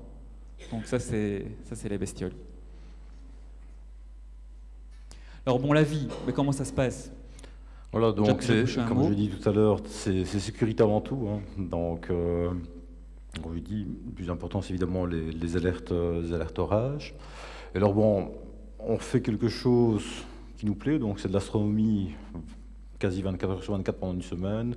Donc, autant je veux dire que ça se passe dans les meilleures conditions, qu'il y ait vraiment une bonne entente entre nous. C'est ce qu'il y a eu, et ça a permis, je veux dire, de repasser une semaine formidable. Hein. Donc voilà l'équipe au grand complet, si ce n'est Pierre, qui n'était pas là pour la photo, elle était prise dernier jour. Donc chacun avait un peu son rôle. Dominique, comme je l'ai dit, c'était notre gentil organisateur. Claudio, lui, a testé différents couples optiques, donc différents assemblages. Gauthier, lui, s'est trouvé spécialisation dans la cuisine. Joël, donc lui, évidemment, c'était spécialiste en imagerie. Francesco, lui, a fait le journal de bord, donc tous les jours. D'ailleurs, vous pouvez le voir sur le site de l'Olympus Mons, il décrivait un tout petit peu donc ce que nous faisions. Et moi, en fait, j'étais le chef de mission, où j'ai dû suivre un peu ce que Dominique m'expliquait un petit peu au niveau du fonctionnement, au niveau utilisation de tout ce qui était bonbonne de gaz, utilisation d'électricité. Il m'a expliqué un peu le fonctionnement du groupe, même si on n'a pas eu à l'utiliser. Et évidemment, à la fin de la mission, il y a un rapport à faire sur le déroulement du séjour, si on a rencontré quelques problèmes. Et alors tout ceci est répertorié dans des fiches, accessibles aussi, je veux dire, via Internet, pour avoir un suivi de la station au quotidien. Alors, vous voyez, comme l'équipe, c'est une équipe très sérieuse, enfin, pas toujours. Alors, en fait, la tradition à Saint-Véran veut que le dernier jour de la mission, on fasse une photo de groupe qui doit être la plus originale possible. Donc là, le thème, comme nous étions tous des quarantenaires à moitié débiles, c'était Goldorak et tout ce qui va avec. Enfin, voilà, c'était pour le fun, on était bien contents. Donc, en fait, quelques minutes après ça, on est redescendu, la mission se terminait. Alors, quelques petits détails sur le quotidien. En fait, la station, c'est une station qui maintenant est très vieille, elle est un peu obsolète, donc c'était vraiment un baraquement en tôle pratiquement. Mais bon, elle était équipée en chauffage, surtout pour la salle de vie. On avait l'électricité en abondance, je veux dire, il ne fallait pas trop exagérer, mais les panneaux solaires fournissaient assez de courant. Tout ça les courants étaient stockés dans des gros accumulateurs, il y en avait des tonnes dans les caves de la station. Et comme il y a un cycle important de charge-décharge, en fait, tout ça fonctionne bien. 2 chambres, une salle de vie, une cuisine, etc. On faisait notre pain nous-mêmes, évidemment, vu qu'il n'était pas question qu'on descende. Alors, je rajoute une petite phrase, épice à gogo, parce que, évidemment, nous, on ne sait pas ce qu'il y a sur place, et les autres missions présentes non plus. Donc, on dit, bon, on prend du sel, du poivre, un peu de piment, un peu de tout. Et tout le monde se dit, bon, on va pas redescendre ça, on va le laisser sur place. Donc, on avait tous des épices. Et donc, voilà, on avait des épices, je veux dire, cette table-ci était remplie d'épices, ou presque, quoi. Donc, on avait l'embarras du choix. Alors, oui. Ce qu'on voit ici, c'est donc la structure. Donc, la grande coupole est là, la salle de contrôle est ici. Nous, on logeait, il y avait une partie de l'équipe qui logeait ici. Donc, c'est vraiment, c'est un système quasiment en tôle. C'était là où on faisait l'oxygène, l'azote liquide au temps de la station scientifique. Alors, il y a tous des tunnels comme ça qui permettent de passer d'un lieu à l'autre. Et ici, vous avez l'endroit où il y a la salle de vie, une autre chambre et la cuisine. Alors là, c'était la salle de vie, c'est là où on passait le plus de temps en journée, où on discutait de ce qu'on avait fait, on pouvait éventuellement travailler sur des images ou rédiger le compte-rendu, avec des souvenirs là au mur de toutes les missions précédentes. La fameuse cuisine. On mange. Alors, ne faites pas attention aux bouteilles qui se trouvent là au-dessus, ce n'est pas nous. Ça, nous, nos bouteilles sont cachées ailleurs, mais c'est ce que les autres missions ont laissé. Il y a toujours des fonds, un peu à gauche, à droite, donc... Voilà. Alors, le résultat de la mission. Bon, qu'est-ce qu'on a fait finalement? Bon, la météo n'a pas été terrible, c'est le moins qu'on puisse dire. À Saint-Véran, ils se vantent d'avoir 300 jours de soleil par an. Alors, à mon avis, on est tombé dans les 60 mauvais. On a eu, on va dire quoi 3 jours de beau temps. On a eu 3 jours de beau temps, deux moments vraiment exceptionnels, et puis le reste est des cirrus, et puis vraiment l'orage, la neige, la totale. Ce qui était fantastique, c'est que le peu de temps qu'on a eu, on s'est rendu compte du potentiel du site. À un moment donné, nos missions commençaient toujours au petit matin. Donc à un moment donné, il est 4 heures du matin, le réveil sonne, on sort, et là c'est le choc absolu, un ciel comme je n'ai jamais vu de ma vie. On voit la galaxie Andromède à l'œil nu, comme on voit la Voie lactée chez nous dans les meilleurs cas, donc c'est vraiment quelque chose qui crève les yeux. Complètement perdu, on connaît bien le ciel, mais là on doit vous avouer qu'il y avait tellement d'étoiles que les repères ne suffisaient plus. Et donc on a dû servir de cartes et de petits logiciels pour retrouver les repères. Pourquoi? Parce que chez nous, qu'est-ce qu'on voit en fait? Comme il y a beaucoup de pollution lumineuse, on voit que les astres les plus brillants. Donc on voit les quelques constellations classiques, le Cygne, Pégase, Orion, etc. Ici, toutes ces constellations principales sont noyées dans un nuage d'étoiles impressionnant. Bon, ça on les retrouve facilement. Mais ce qui est intéressant, c'est que comme vous êtes plus bas en latitude, on a accès à un ciel, à une portion de ciel en plus. Et comme, contrairement à la Belgique, il n'y a aucune lumière parasite, on voit les étoiles pratiquement jusqu'au ras de l'horizon en toutes les directions. Or, nous, chez nous, quand on part observer, à cause justement des cités, de la pollution lumineuse, on voit le ciel qu'à partir d'une certaine hauteur. Donc tout ce qui est bas, chez nous, on n'observe jamais. Et donc il y a des constellations qui sont complètement invisibles, style l'Éridan, la Baleine, le Verseau, etc. Et là, évidemment, ça crevait les yeux. Ce sont des grandes régions du ciel qu'en fait on découvrait pour la première fois. Alors un défi qu'on s'était promis de faire, c'est que le ciel, en fait, atteint ce que la théorie vous promet. Donc, quand vous prenez une carte du ciel, on vous indique les étoiles les plus faibles, a priori, visibles dans le ciel parfait. Et là, on était au maximum. Et donc, comme on sait que Uranus est une planète qui est à la limite de la visibilité à l'œil nu, bon, chez nous, il ne faut pas espérer la voir parce qu'il y a trop de lumière. C'est Herschel qui l'a découvert en 1780 au télescope. Et quand on parle de planètes visibles à l'œil nu, c'est toujours Mercure, Vénus, Mars, Jupiter et Saturne. Mais Uranus, en théorie, est détectable. Alors là, on s'est dit, on va essayer de la voir, mais c'était dans tous ces coins du ciel qu'on ne connaissait pas. Et donc, en travaillant avec le logiciel, on l'a repéré, et là, elle crevait les yeux, quoi. Donc, on a vu Uranus à l'œil nu, ça, on n'en est pas peu fiers. Alors, bon, les constellations, ça, je l'ai dit. Alors, on a déjà parlé de l'arche anticrépusculaire, et ce qu'on a vu, qui est vraiment quelque chose de très rare, moi, ça, je n'avais jamais vu, c'est ce qu'on appelle le rayon vert. Alors, rayon vert, voire rayon bleu. Alors, comment ça se passe? Là aussi, tradition saint-véranaise, quand vous finissez la nuit d'observation, avant d'aller vous coucher, vous devez attendre de voir le rayon vert, le rayon bleu. Alors, qu'est-ce que c'est? Quand le soleil se couche chez nous, quand on le voit se coucher, on est bien content, on sait que le ciel n'était pas trop pourri, c'est assez rare, mais on sait que dans les bonnes conditions, quand l'atmosphère est pure, s'il n'y a rien qui vous gêne au niveau de l'horizon, quand le soleil se couche, le dernier rayon du soleil qui atteint vos yeux, à cause de la réfraction atmosphérique, c'est un rayon vert. Alors, ce rayon vert, tous ceux qui l'ont vu vous disent c'est quelque chose de fugitif, c'est comme un éclat de diamant, clac, c'est une fraction de seconde et puis c'est fini. Donc le rayon vert, c'est quelque chose de mythique. Encore une fois, aucun parmi nous l'avait vu. Et là, on est vraiment étonné parce que Dominique nous dit non, avant on voit le rayon bleu et puis on va se coucher. Je sais pourquoi le rayon bleu? Parce qu'en fait, dans les sites vraiment exceptionnels, avant le rayon vert, il y a un rayon bleu. Le problème, c'est qu'on ne sait jamais où il va sortir. Donc on était sur la corniche de l'observatoire. Alors il y avait tout le cirque des montagnes au loin. Alors on sait que le soleil va bientôt se lever parce qu'on voit les glaciers au loin qui sont éclairés. Mais est-ce que le soleil va se lever là ou là? On n'avait pas préparé, on aurait pu le faire, mais bon. Et puis on attend. Et puis ceux qui me connaissent savent que j'ai tendance à trop parler. Et là j'ai été puni parce qu'on sent que c'est imminent. Alors je tourne ma tête vers les copains et je dis les gars, je pense qu'on y est presque. Et au moment où je tourne ma tête comme ça, j'entends hurler. Le rayon bleu était passé, je retourne la tête et là je vois le rayon vert. C'était vraiment quelque chose de fou. Et donc il y a même une période dans l'année, je pense au mois de juin, comme ça, où le chemin apparent du soleil est tel que si vous mettez sur le coin le plus haut du pic, on voit le rayon bleu. Puis si vous descendez, on voit à nouveau un rayon bleu qui ressort d'un autre pic derrière un autre relief, et puis ainsi de suite. Donc on peut voir comme ça le rayon bleu, le rayon vert pendant 15 à 20 minutes. Ça c'est une autre période. Alors, au niveau du soleil, le ciel était mauvais. Je pense que si on avait eu le ciel, un ciel comme ça, chargé de cirrus, comme on l'a eu souvent, ici on n'aurait pas pu faire grand-chose. Mais là, on a eu des résultats pas mal. Enfin, c'est Joël et Gauthier qui ont surtout travaillé là-dessus. Donc, eux étaient dans la petite coupole, entre guillemets. Et ce qui est intéressant, c'est que toute leur technique qu'ils ont vraiment développée pour faire l'acquisition des images et les traiter, elle a vraiment été validée. On va vous montrer un petit peu... voilà, ça c'est... une photo qui est vraiment, pour ceux qui connaissent un peu l'astronomie, ce type de photo est vraiment exceptionnel. On ne voit pas ça aux quatre coins, au coin de la rue. Là, on est en lumière H-alpha, donc avec la lunette de l'UNIF. On voit ici une tache avec la zone la plus froide au centre. Donc le soleil est à environ 6000 degrés en surface. Les taches sont à 4500. Et donc on voit qu'il y a une zone d'ombre, une zone de pénombre. On sait aujourd'hui que ces taches sont liées à l'activité magnétique du soleil.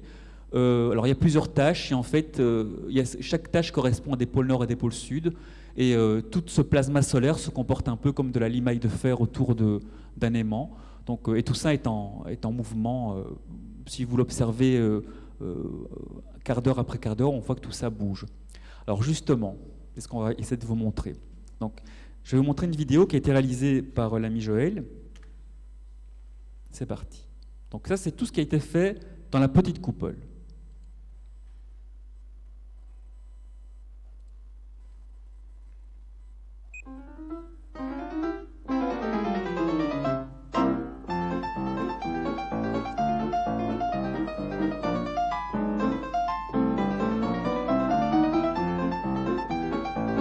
Donc là, on revoit la lunette solaire du club de Citro ici.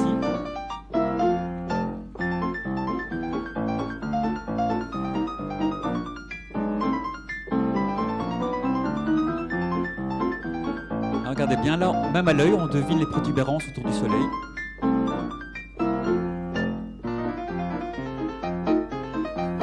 C'est vraiment une œuvre d'art, hein, le travail qu'ils ont fait. C'est pas donné à tout le monde. Hein. Ils sont parmi les meilleurs imageurs du pays.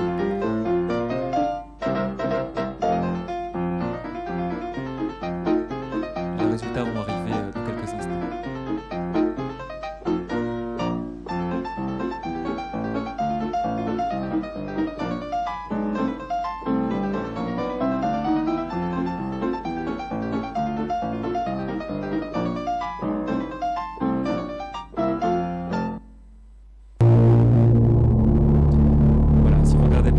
Vous allez voir que ça bouge.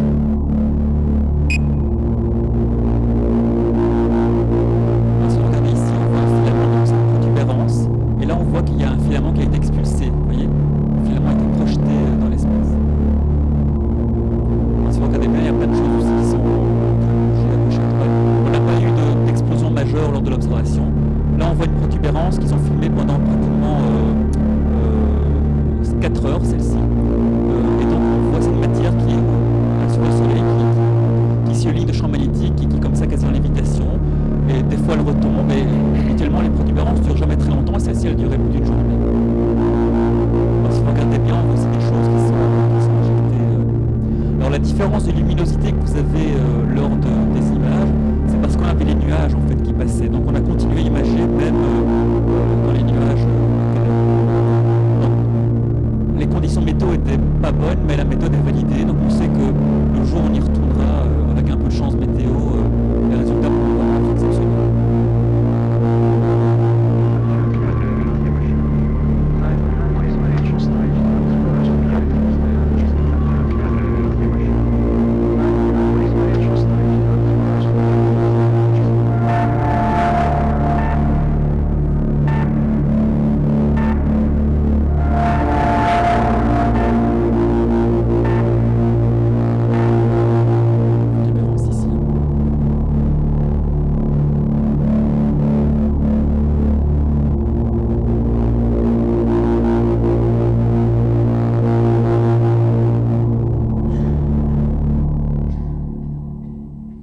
Voilà, donc ça c'était les travaux faits par les copains dans la H-Dome.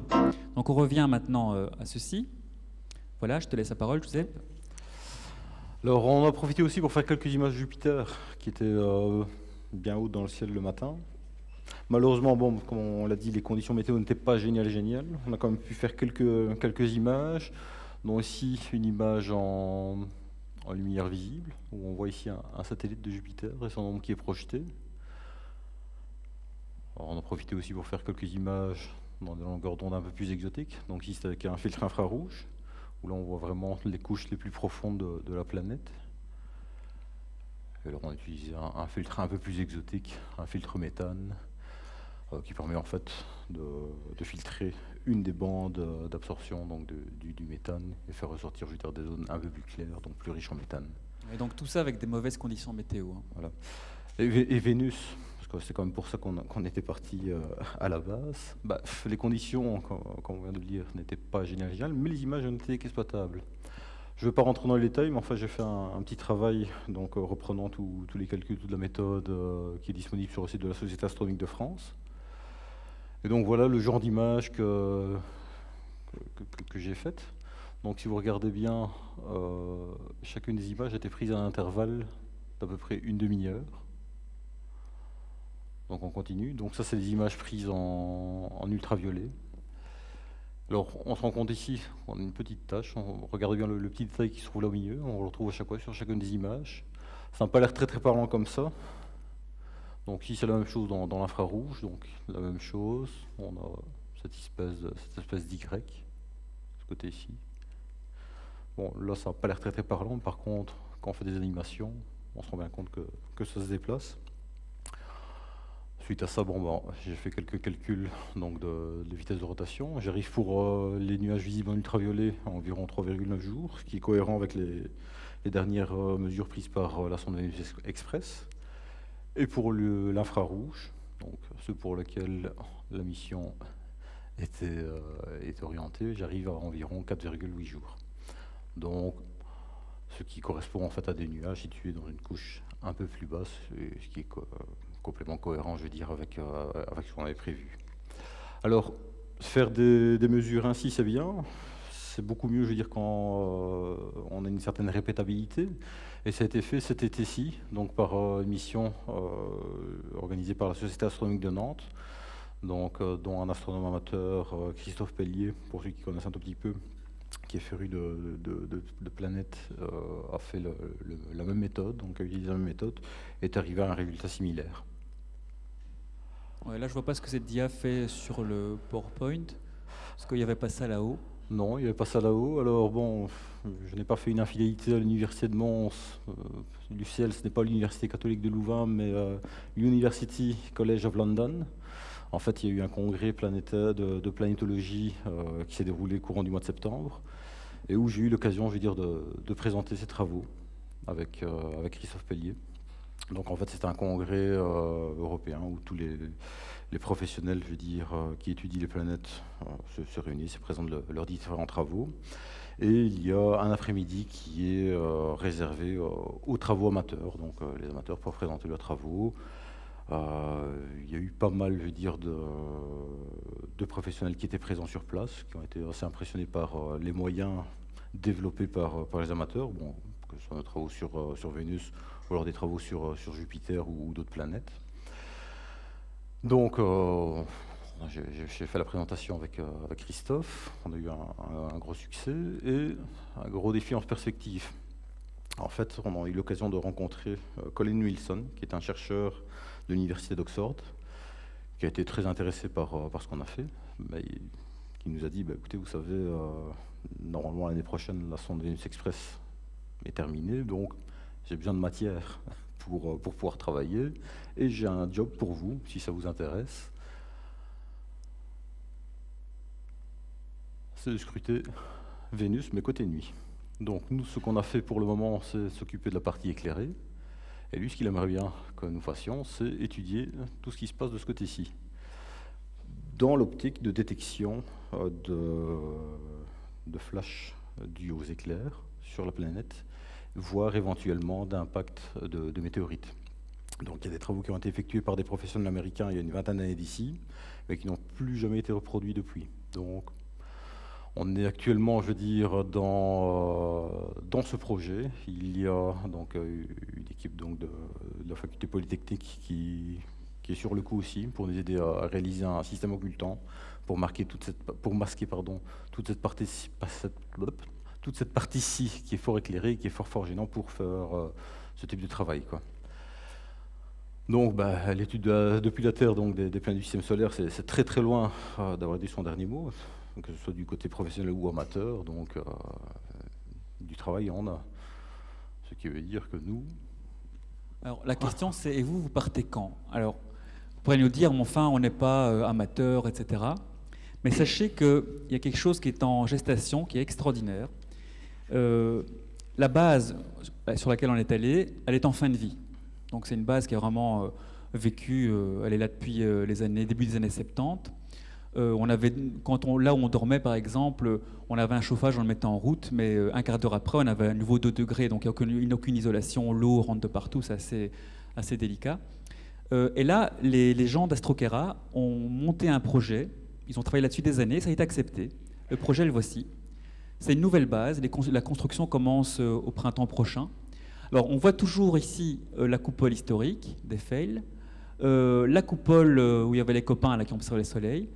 la base va être détruite et ceci va être construit. Donc c'est les gens qui ont construit le refuge du Mont Blanc qui vont le faire. Et l'idée, c'est qu'au niveau des amateurs, ça ne change rien. Mais n'oubliez pas qu'il y a 8 personnes en semaine. Le samedi, il y en a 16, parce qu'il y a les 2 missions qui se croisent. Et puis dès le dimanche, il y en a à nouveau 8. Et donc l'idée, c'est que cette base pourra accueillir en fait du grand public en petit nombre. Donc vous êtes vraiment encadré par un amateur, animateur. Il vous prend en charge, donc vous montez jusqu'à l'observatoire, vous passez la nuit sous une nouvelle coupole qui sera là avec un télescope aussi gros que celui qui est ici. Vous passez la nuit dans un ciel fabuleux, et puis petit déjeuner, etc. Vous reposez un peu, et puis vous redescendez. Donc ça ne change rien au fonctionnement d'utilisation des amateurs, mais là le grand public peut y aller. En fait, c'est une idée qui leur est venue, parce que dès qu'il y a la nuit des étoiles ou des journées portes ouvertes, c'est un succès prodigieux.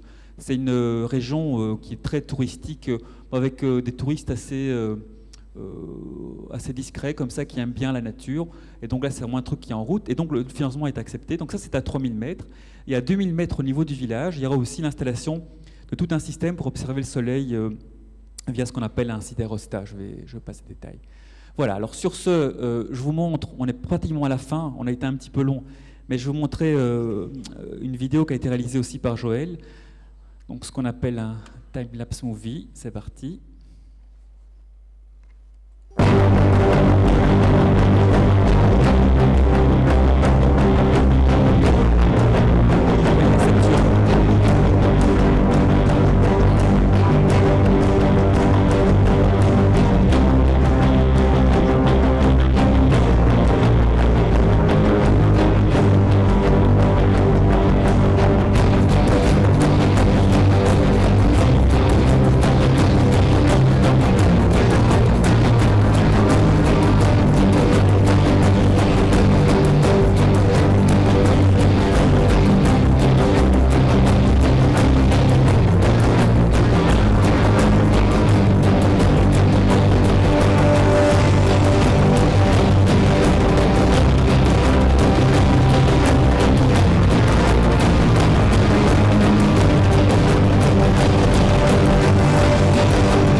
Voilà, si vous avez l'une ou l'autre question, on a été un peu long, désolé. Ah ben voilà, Maxime a déjà le micro. Donc voilà, si vous avez des questions, n'hésitez pas.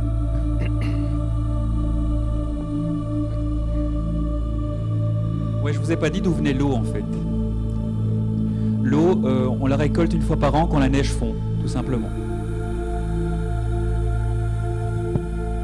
Une question, c'est à propos de ce qu'on pourrait y faire. Uranus a la réputation de ne pas être une planète très étudiée. Est-ce qu'avec le matériel qui est disponibles là, on pourrait faire des études, je sais pas moi, de météorologie d'Uranus, voir s'il y a des changements par rapport au passage des sondes Voyager, ce genre de choses. Ça s'est fait cet été, donc par la mission de la Société astronomique de Nantes. Ils ont fait quelques images d'Uranus, mais évidemment 60 cm, ça a l'air bien, je veux dire, comme télescope d'amateur, mais c'est encore petit par rapport au télescope professionnel. Il y a des images qui ont été faites par des amateurs, mais avec le 1 mètre du pic du Midi, donc celui dont j'ai parlé tout à l'heure, où là on voit vraiment, on peut commencer à envisager une étude du dire de la planète. Mais avec les avancées qu'on a eues évidemment, donc au niveau des capteurs CCD depuis ces dernières années, c'est quelque chose qui va se développer. Maintenant, de plus en plus d'amateurs arrivent avec des télescopes modestes, 30 cm, à détecter des bandes sur Uranus, hein, sans problème.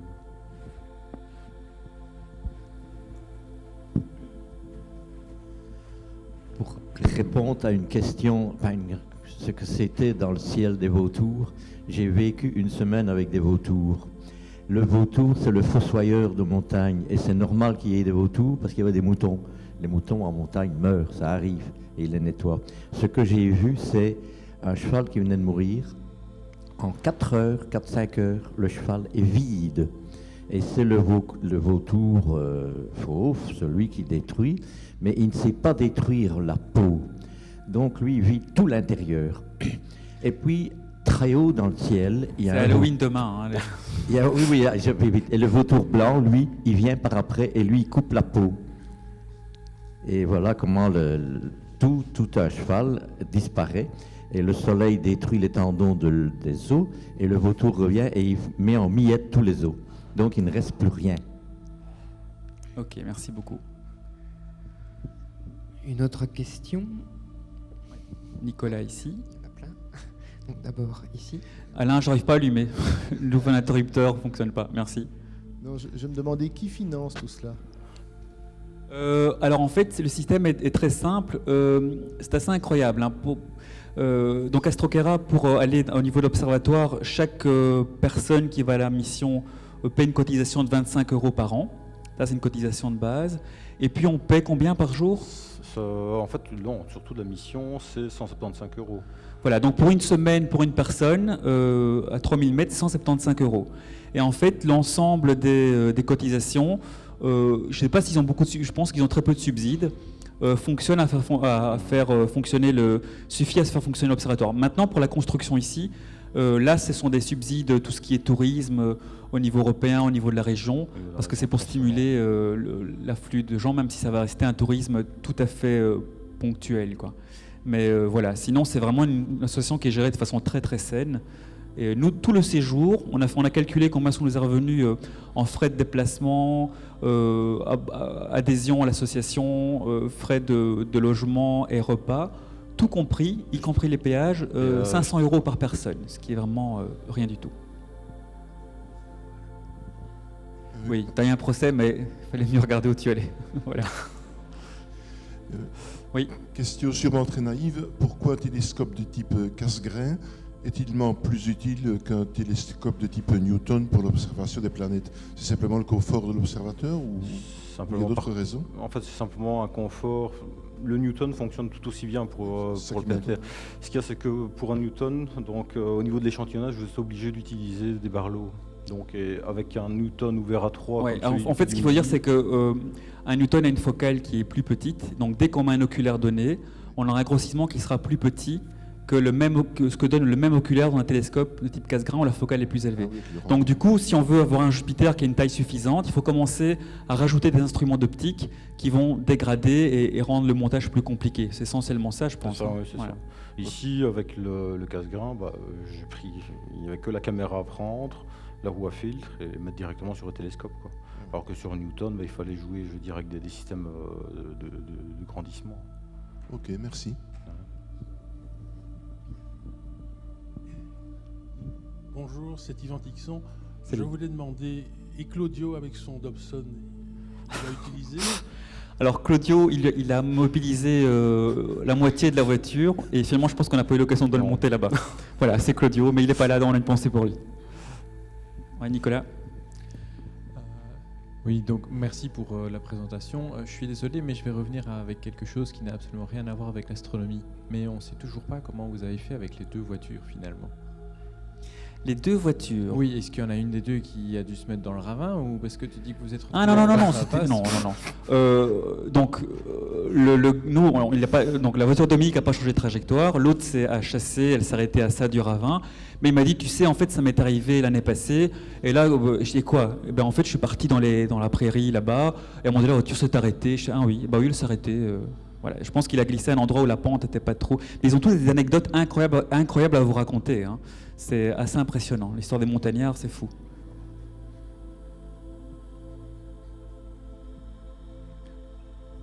Une vraie question de béotien. Ouf. C'est quoi la durée du jour vénusien? Voilà, vas-y.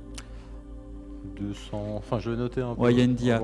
Il y a une dia, c'est à peu près 250 jours terrestres. Et c'est plus long que l'année... C'est aussi long que ça, mais en fait, la journée sur Vénus dure plus longtemps que l'année vénusienne. L'année, je crois que c'est 230 à peu près, et le jour, c'est 250 à peu près. Et c'est ça qui rend la rotation de l'atmosphère encore plus étrange, quoi. Alors, autre particularité aussi, on s'est rendu compte, donc c'est toujours aux données de Vénus Express, c'est que cette période de rotation a augmenté de 10 jours en 10 ans.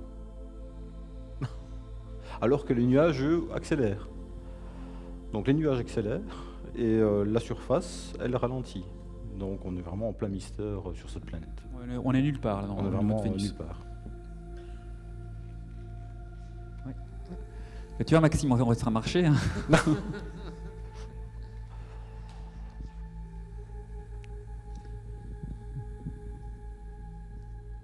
Oui, bonjour. Une question qui peut peut-être sembler un peu bizarre. Est-ce que toutes les planètes tournent dans le même sens? Alors, elles tournent dans le même sens autour du Soleil. Mais la rotation. Donc, ce qu'on appelle la révolution. Donc, les planètes tournent dans le même sens autour du Soleil. Par contre, Vénus a ce site bizarre, il y en a l'une ou l'autre qui sont comme ça aussi. Vénus tourne sur elle-même dans le sens contraire des autres. Ça aussi, c'est quelque chose qui n'est pas clairement compréhensible. Juste donc, Vénus. Voilà, Vénus, alors je pense qu'il y a un satellite d'Uranus, mais ça c'est parce qu'elle est couchée. Elle est inclinée, donc, oui. Donc on dit qu'elle a une rotation qui est rétrograde. Alors il y a des gens qui disent peut-être que Vénus a subi une collision avec un corps qui l'aurait inversé. Même des gens qui ont parlé il y a quelques années d'une interaction avec l'atmosphère tellement forte que ça aurait fait tourner la planète dans l'autre sens, ça me semble peu probable. Enfin, voilà. Donc il n'y a pas d'explication claire, à part un impact qui l'aurait fait tourner dans le mauvais sens, entre guillemets, mauvais sens. Merci. Pas de souci. Voilà. Une dernière question peut-être? Oui, Jean-Claude. Peut-être même 2. Oui, merci. Je suis simplement un peu surpris qu'avec toutes les stations d'observation qui existent depuis plus que des dizaines d'années, les moyens que l'on a, pour faire un calcul qui est celui que vous voulez faire, l'infrarouge pour aller, si j'ai bien compris, détecter une rotation d'une autre couche de l'atmosphère, vous êtes vraiment les premiers à initier cela et à tenter ce genre de choses? Oui. En fait, Vénus est très très peu étudiée par les professionnels. Pourquoi? Parce que c'est une planète, comme je l'ai dit, qui n'est essentiellement visible que soit au coucher, soit au lever du soleil, ou alors en journée. Généralement, les astronomes professionnels, en journée, ils dorment. Donc, enfin, il y a eu, je veux dire, des données qui ont été prises donc, via les sondes, mais la planète est très très peu étudiée depuis la Terre. Très très peu étudiée et même délaissée. Et justement, avec les sondes, est-ce qu'on n'a pas eu l'occasion il y a eu l'occasion, je veux dire, de déterminer, je veux dire, les périodes, comment dire ça, les vitesses de vent en fait, en fonction de l'altitude.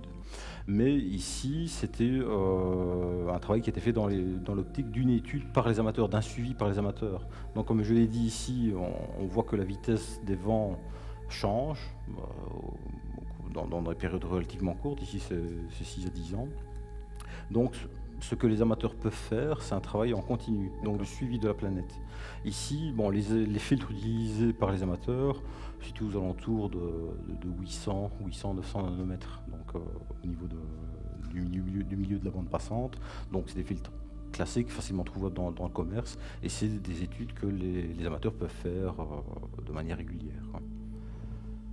En fait, pour répondre à ta question, on est allé visiter avec les étudiants, je vois qu'il y en a quelques-uns ici, l'année passée, l'Observatoire de Bruxelles, donc le département de physique solaire. Alors, on nous fait visiter les installations, on nous explique les recherches et ils sont connectés avec toutes les missions spatiales en direct. Enfin, c'est fabuleux ce qu'ils font et Bruxelles est un des centres mondiaux de référence au niveau de l'étude du Soleil. Et puis, on voit un technicien qui passe devant nous, qui voit la coupole qu'on nous montrait. Nous, on pensait que la coupole de l'observatoire était un héritage du passé. Et on voit le technicien qui est là, en train de repérer à la main les taches solaires. Alors, on lui dit, mais pourquoi vous faites ça? On a des télescopes extraordinaires dans l'espace, à quoi ça sert? Et en fait, ils nous ont répondu, si on veut avoir des données comparables au cours des siècles, il faut utiliser toujours la même technique. Et donc, on continue, comme a commencé Galilée et d'autres, parce qu'on ne pouvait jamais être sûr que ce qu'on voit avec les instruments spatiaux, c'est exactement ce qu'on voit sur Terre. Donc, il y a ça, et puis il y a, comme dit Joseph, et c'est évidemment le matériel professionnel est infiniment supérieur à ce qu'on a, mais ça va être une étude ponctuelle. Ici, c'est du long terme. Peut-être que pour l'instant, les choses ne sont pas précises, c'est du béaba, il y a l'aspect plaisir aussi de faire ça, mais qui dit que dans 10 ans, ces résultats-là ne pourront pas servir parce que les techniques seront affinées et qu'il y aura un suivi qu'on pourra faire mois après mois, voilà. Mais il y a beaucoup de plaisir là aussi. Hein. L'idée n'est pas d'avoir la prétention que ça révolutionne les choses. Hein. Mais, enfin, tu me contredis si je me trompe. Hein.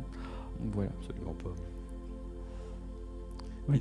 Oui. Mais au niveau de la planète, il y a une activité volcanique importante et puis il y a une pression de l'ordre de 100 bars. Est-ce que la planète perd de la matière? Alors, en fait, personne ne peut te dire actuellement si les volcans de Vénus sont actifs. On ne sait pas. On sait qu'il y en a 500 000 de plus d'1 kilomètre de diamètre. On sait que c'est eux qui sont l'origine de l'effet de serre. Parce que quand on voit les photos du sol, on voit que c'est un sol de type volcanique, c'est toute espèce de dalle comme ça de lave séchée. Maintenant, au niveau de la gravité, c'est pratiquement comme la Terre, donc je ne pense pas qu'il y ait de grosses pertes. Alors que sur Mars, la planète est beaucoup plus petite, et là on sait que quand les volcans sont arrêtés, les pertes n'ont pas été contrebalancées par l'apport de CO2, et donc aujourd'hui il y a des missions qui étudient justement les fuites vers l'espace. Mais sur Vénus, je n'en ai pas entendu parler. Donc voilà. Merci. Ceci. Bien. Je pense qu'on va arrêter là. Merci de votre attention et à bientôt. Merci.